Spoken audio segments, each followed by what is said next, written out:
আসসালামু আলাইকুম। আসুন আমরা জেনে নেই আল্লাহ ছাড়া অন্য কাউকে ভালোবাসলে কি ক্ষতি হয়।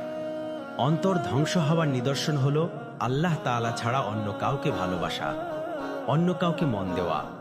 যেসব লোক আল্লাহ তাআলা ছাড়া অন্য কাউকে মন দেয় তারা স্থিরতার সঙ্গে জীবনযাপন করতে পারে না। শান্তিতে বসবাস তাদের পক্ষে সম্ভব হয় না। তাদের ইহ ও পরকাল ধ্বংস হয়ে যায়। দেহ ও মনের সুস্থতা চলে যায়। হৃদরোগ, হাই প্রেশার, স্নায়ুরোগ ও বিস্মৃতির ব্যাধির সহ রকমারি রোগে তারা আক্রান্ত হয়।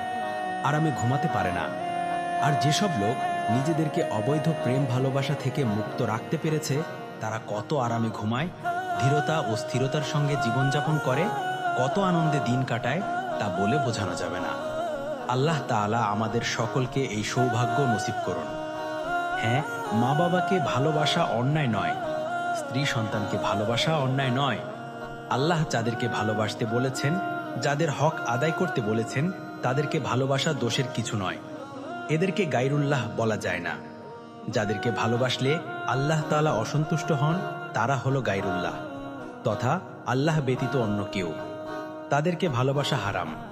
মা বাবার হক আদায় করা, স্ত্রী সন্তানের হক আদায় করা ও হালাল জীবিকা অন্বেষণ করা অন্যায় নয়, বরং এগুলো ইবাদত।